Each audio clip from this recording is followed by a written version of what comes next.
자, 그래서 이 깨어있는 나를 발견을 했잖아요. 그러면 이제 얘를 어떻게 해야 되냐라고 하는 건데요. 제가 이 영상을 찍기 전에 유튜브에서 봤던 자존감을 높이는 방법 중에 기억나는 게 그 이효리 씨 영상들이 있더라고요. 이효리 씨가 상담을 받을 때 그 상담 선생님께서 이런 말씀을 해주셨대요.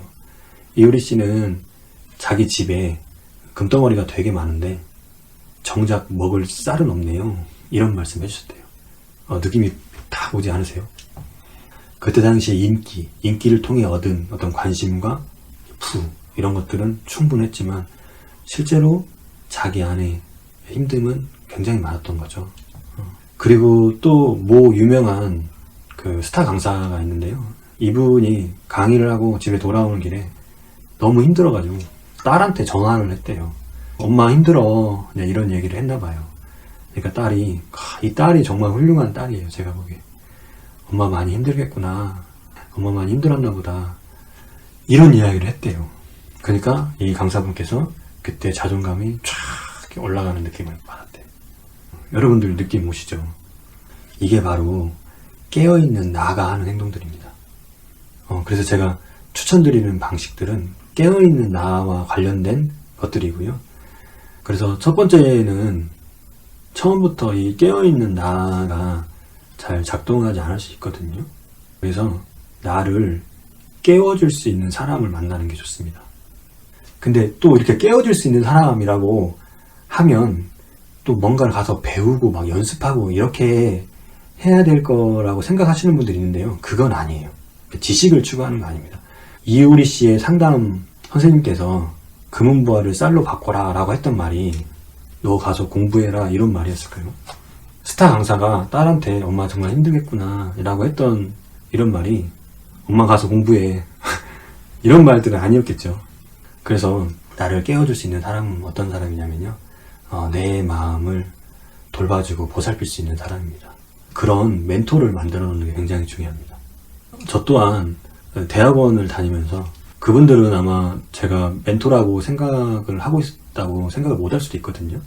못 하실지도 모르겠는데 저는 저희 지도 교수님이 굉장히 따뜻하신 분이셨어요. 그래서 그 교수님 그리고 제가 저와 같이 대학원을 다니면서 박사과정을 다니셨던 박사 선생님들께서 저를 그렇게 채워주셨습니다. 그러니까 이분들이 했던 거는 뭐냐면 지식을 알려주지 않았어요. 굉장히 따뜻하고 저를 많이 감싸주고 품어줬죠. 즉 제가 굉장히 안전한 공간에서 있다는 느낌을 많이 받았어요. 그래서 어떤 분이 자존감을 높이기 위해서 나만의 공간을 만들어라 이렇게 말씀하셨는데 저 그거에 굉장히 동의를 하고요. 그 공간 중에 하나가 내가 가서 따뜻함을 느낄 수 있는 그런 공간이었으면 좋겠습니다. 그래서 멘토들이 제가 어떤 일이 있어서 힘들어요 라고 하면 굉장히 좀 유능한 멘토들은 뭐냐면 자기가 해결 방법을 알고 있는데도 해결 방법을 문제를 호소한 사람이 알아들을 만한 타이밍이 알려져요. 그냥 무턱대고 이거 써봐 저거 써봐 이렇게 하지 않습니다. 적절한 타이밍이 그걸 딱 들으면 그 들은 사람도 이렇게 해보면 좋겠구나 이거를 알게 되죠. 그러면 그 타이밍이기 전까지는 뭘 할까요? 이 사람을 충분히 안전하게 품고 있는 거죠. 이런 멘토가 필요하고요. 멘토가 없다면 저 같은 경우는 제가 역사 속에서 좋아하는 인물들이 몇 명 있습니다. 그래서 가끔 이런 생각도 해요. 야, 지금 이 문제를 저분한테 가서 고민 상담했으면 이분은 나한테 뭐라고 상담을 해줬을까? 좀 생뚱맞지만 저는 이런 생각도 예전에는 좀 많이 했습니다. 그래서 멘토를 만드는 게 좋고요. 그 다음에 두 번째는 자기에 대한 호기심을 높이자라고 하는 겁니다. 이런 호기심은 우리가 누구나 가지고 있습니다. 예를 들면 신상이 나오면 자연스럽게 그쪽으로 눈이 가죠. 그리고 길을 가다가 내가 모르던 새로운 것들이 발견되면 그쪽으로 당연히 호기심이 발동해서 그쪽으로 갑니다. 그러면서 그게 뭐지 이렇게 작게 관찰하게 되거든요. 이런 호기심을 높이면 나를 관찰하는 데 굉장히 도움이 많이 됩니다. 그래서 이 호기심을 높일 때 가장 도움이 됐던 것은 이거는 좀 철학적일 수 있는데요. 모든 것은 변한다 라고 하는 그 철학에 어떤 진리가 하나 있습니다. 그거를 받아들이는 거였습니다. 이 10년 전의 저하고 지금의 저하고는 같은 사람일까요? 다른 사람일까요? 완전히 똑같은 사람은 아니죠. 다른 사람입니다. 근데 우리는 관념적으로 우리가 같은 사람이라고 생각을 하고 있어요. 어제의 나와 오늘의 나도 다릅니다. 제가 영상을 찍기 위해서 좀 전에 면도를 했는데요. 한 3일 면도를 안 했더니 수염이 이만큼 길었어요. 그래서 면도를 하기 전과 면도를 한 후에 저의 모습은 같은 모습일까요? 다른 모습일까요? 다르죠. 이렇게 우리는 늘 변하고 있어요. 그래서 우리가 난 늘 변하고 있네? 오늘은 어제의 나와 어떤 면이 다르지? 또 좀 전에 나와 지금 나의 마음 상태는 어떻게 달라졌지? 이런 식으로 우리가 다르다라고 하는 것들을 알면 호기심 있게 나를 바라볼 수 있습니다. 내 몸과 내 생각과 내 마음에서 일어난 일들이요 되게 새롭게 보여요. 그래서 나에 대한 호기심을 기를 필요가 있습니다. 그 다음에 세 번째는요, 사랑에 대한 느낌을 경험할 수 있어야 돼요. 사랑이 뭐다, 이런 게 사랑이다 라고 많은 분들이 얘기하잖아요. 근데 그거를 단순하게 머리로 아는 게 아니라요, 이 마음속에서 사랑이 일어날 때 이 안에서 어떻게 그 사랑이 마음속에서 퍼지는지 그 느낌을 느낄 수 있어야 됩니다. 우리가 쉽게 느낄 수 있는 감정 중에 하나가 분노입니다. 분노가 일어나면 어떡할까요? 막 뜨거운 것이 올라오죠. 그 다음에 답답함도 있어요. 답답함이 있으면 어때요? 여기가 탁 이렇게 막혀있는 느낌이 들잖아요. 사랑이라고 하는 것도요, 그 사랑을 느낄 때 마음속에서 따뜻함이 쭉 이렇게 퍼지는 것들을 느끼죠. 그래서 그 사랑에 대해서 느껴볼 수 있어야 됩니다. 그리고 네 번째는 세상이 돌아가는 이치, 이거에 대해서 공부를 해야 돼요. 이게 이제 또 중요한 이유는 뭐냐면, 여러분들 이런 말 들어보셨죠? 이 또한 지나가리라. 그리고 직장에 꼭 어떤 사람 때문에 꼭 그런 사람이 한 명씩 있다라고 하잖아요. 그 사람 때문에 다 힘들어하고, 그래서 내가 되게 힘든데 내 친구한테 물어봤더니 여기에도 그런 사람이 있어. 이쪽에도 물어봤더니 여기에도 그런 사람이 있어요. 그 얘기 들으면 야, 진짜 생활 다 똑같구나. 세상 살이가 다 이런 거구나. 이렇게 하면서 뭔가 깨달음이 와요. 이런 깨달음이 오려면 철학이나 어떤 세상의 이치, 이런 거와 관련된 그 공부를 해놓는 게 좋습니다. 자, 그리고 내 삶을 유지했던 순간을 찾아보면 좋습니다. 사실 앞에 내용들은요, 이거를 하려고 연습을 했던 거거든요. 그래서 앞에 것들을 가지고 자아존중 얘기할 때 나 있잖아요. 여러 가지 나가 있었고, 그 다음에 그 나를 바라봤던 나가 있던 거죠. 그래서 이제 얘들을 보는 거예요. 우리가 얘를 가지고 제 3의 이 나, 그러니까 깨어있는 나를 가지고 얘를 이제 보는 거죠. 그러면 이제 보면 옛날에 힘들었던 나를 보면요, 그 힘듦이 보이기 시작을 해요. 그래서 이 순간에 얘가 얼마나 약하고 얼마나 힘들고 슬프고 요거를 볼 수 있습니다. 근데 제가 아까 호기심이 필요하다 했죠. 얘를 호기심 있게 봐야 돼요. 자꾸 들여다봐야 돼요. 왜 그러지? 뭐지? 이런 모습도 있네? 이런 모습도 있네? 이렇게 호기심 있게 자꾸 보는 거예요. 그러면 얘가 좀 이해가 돼요. 얘가 이래서 이랬구나. 그리고 아까 이 힘든 것 때문에 생긴 나를 바라보는 어떤 방식이 있다고 했죠. 얘도 봐요. 얘도 보면 나를 비판하는 건 줄 알았더니 얘가 힘드니까 얘를 극복하기 위해서 내가 얘를 만들어낸 거예요. 그래가지고 외로우니까 혼자 있으니까 나의 능력을 막 키운 거죠. 그래서 잘 봤더니 얘도 자기가 힘든 거를 극복하려고 굉장히 노력했던 모습이 보여요. 그러니까 얼마나 혼자 있는데 외로웠겠어요. 그 외로움을 극복하기 위해서 자기 능력을 개발했죠. 얼마나 많은 노력을 했겠어요. 또 아까 가정에서 많이 싸우는 그 아이가 자기의 그 가정이 굉장히 창피했겠죠. 근데 창피함을 가리기 위해서 굉장히 노력했잖아요. 어디 가서 막 좋은 모습 보이고. 보면은 얘도 잘못된 게 아니라 지 나름 입장에서는 굉장히 노력한 모습이에요. 그러니까 얘에서는 아픈 게 보이고요, 얘에서는 노력한 게 보인 거예요. 그러다 보면 그 걔네들이랑 좀 소통을 해보면 좋아요. 야, 너 어디가 이렇게 힘들었어? 너는 왜 이렇게 많이 노력을 해야 됐어? 이런 것도 이제 대화를 해보는 거죠. 그러면 이제 얘가 좀 이해가 돼요. 얘네들이. 그래서 관심을 가지고 호기심을 가지고 우리가 그걸 보면 얘네들하고 대화, 소통을 할 수 있고 이 내 자신과 소통을 했을 때 얘네들을 조금 더 깊게 이해하기 시작을 합니다.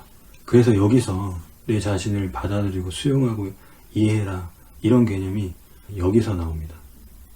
그래서 이제 이 아픔이 느껴지고 이 노력이 느껴지면요, 이 관찰하는 자기 입장에서 얘네들 쫙 보고 있잖아요.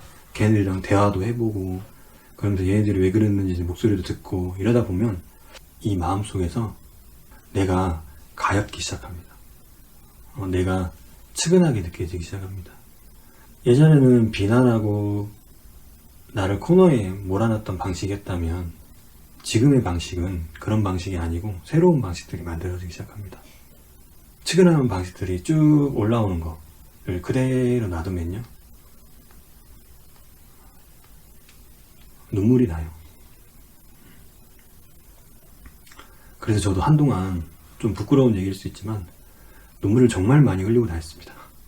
한 번은요, 제가 한참 그렇게 눈물을 흘리고 다닐 때 영화를 본 적이 있어요. 제가 아는 후배들이랑 봤는데 그 중에 한 명이 저랑 다시는 영화를 안 보겠다 뭐 약간 이런 눈빛이더라고요. 그 이유가 제가 그때 영화를 보면서 너무 많이 울었거든요.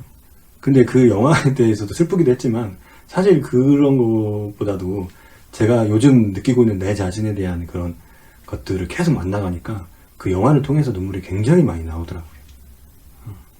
그 눈물은요, 그 사랑의 눈물입니다. 내가 믿고 싫어서 나온 눈물이 아니라 내가 정말 내 마음이 이해가 되고 가여워서 나오는 눈물입니다. 그거는요, 사랑의 눈물이고요. 그런 그 가여움의 시작이 바로 사랑의 시작입니다. 그 마음을 그대로 쭉 놔두면요, 내 마음에서 이 마음이 따뜻함으로 바뀝니다. 이런 게 나를 이해하고 받아들이고 수용하라. 자존감 높이려면 그런 이야기 많이 하잖아요.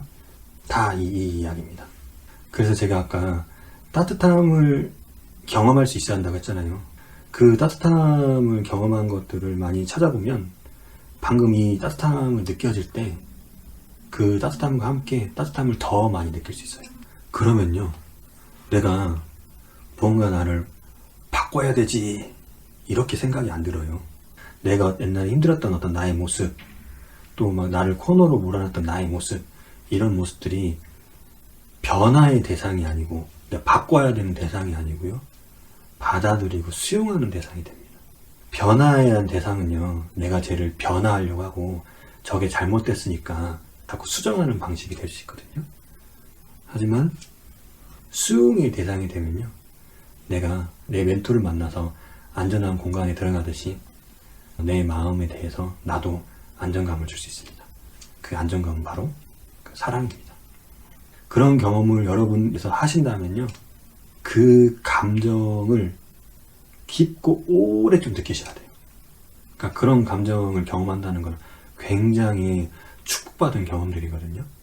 그러면 그런 축복이 올 때 여러분들 그 감정에 그대로 머물러 보세요. 그러면 따뜻함이 10배, 20배 이상 막 커집니다. 그래서 온몸에 이 퍼지는 느낌들이 들어요. 그러면 굉장히 안정감을 느끼거든요. 그러면서 제가 아까 공부하라고 했잖아요. 이 공부를 오래 해두면요, 그전엔 단편적으로 내가 상처받았지, 뭐 비난하는 내가 있지, 이렇게 생각하는 게 아니라요, 이런 하나의 사건을 흐름으로 이해할 수 있어요. 아, 이런 상황이 있었고, 그래서 내가 이랬었고, 그걸 나는 이렇게 극복하려고 했었고, 그래서 지금 이게 이렇게까지 나오는구나 라고 하는 맥락으로 쭉 이야기로 쓸 수 있습니다. 이 부분이 되게 중요해요. 그러면 자기를 이해하는 게 훨씬 깊어져요. 단편적으로 보는 게 아니에요. 스토리로 봐야 돼요. 맥락으로. 그래서 공부를 해두면 그 맥락으로 이해할 때, 아, 세상이 이런 거구나, 나만 그런 게 아니구나, 이런 들의 생각들이 실제로 그때 위로하는 데 도움이 됩니다. 그리고 그런 작업들이 이후에는, 아, 이제 내가 어떻게 할까, 이런 방법을 찾을 때도 공부를 많이 해두면 내 경험과 내가 가지고 있는 이 지식과 내가 공부한 이 지식과 합쳐져 가지고요, 굉장히 직관적으로 뛰어난 방식들을 만들어내요. 근데 이 뛰어난 방식들이 뭔가 되게 획기적인 방식들이 아닌 거예요. 내가 내 상황에서 맞는 현실 가능한 방식들을 만들어야 되는 거예요. 그래서 그거를 쓰시면 됩니다. 자기가 방법들이 이런 거 할 수 있죠. 내가 좀 더 뭐 위로를 해보자. 나 일기를 한번 써볼까? 뭐 이런 걸 수도 있고요. 내가 안전한 공간을 좀 만들까? 이럴 수도 있고. 내가 힘들었던 나를 위로를 해볼까? 뭐 이럴 수도 있고. 나의 부정적인 생각을 좀 바꿔볼까? 뭐 이럴 수도 있고.